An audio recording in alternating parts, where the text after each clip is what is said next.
Sir, Julian Mannion of ITN. I don't know if you remember me, sir. How do you feel being here, Mr. Mugabe? May I just ask you one question, sir? On what basis do you now regard yourself as President of Zimbabwe? On the same basis as Mr. Brown regards himself as Prime Minister. So, precisely on that basis. You don't want your security man here to beat me up in front of you, I'm sure. Yeah, but don't ask stupid questions. Okay, but then, sir, say what you would like to say, sir. Please. But we are not a British colony. Come on, you must know that. Tell him again. We are not a British colony. At that point, I was wrestled away by Zimbabwean and Egyptian security men. But the man who still calls himself President of Zimbabwe had plenty more that he wanted to say.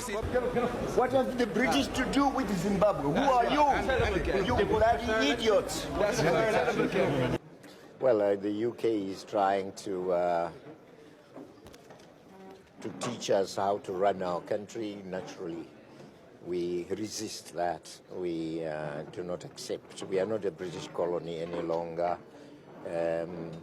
We are not the only developing country with problems. There are many countries with problems. Zimbabwe is far better than the average developing country. You come to Zimbabwe and you will see we are not a collapsing economy. We have difficulties at the moment, but certainly we have a strong asset base and we will not collapse.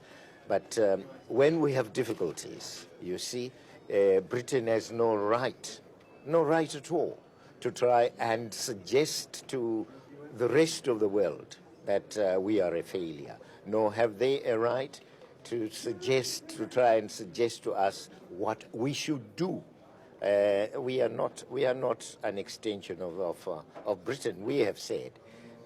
And so this is the main area of difference between them and ourselves. If there is any country we should now be considered for sanctions, is Britain for interfering in the domestic affairs of Zimbabwe. Okay, just one more question. Britain also wanted to raise this issue during this summit. Do you think it's appropriate to discuss this? Well, the British have no standards apparently to guide them, and if they do, they would be misfiring. And since I'm here, I will take care of them. The elections, we have been announcing the stages we're taking. We have a delimitation commission which is working on delimiting the constituencies. As soon as they are through, we will announce the date. But we can announce the date before. But next month, the elections should take place.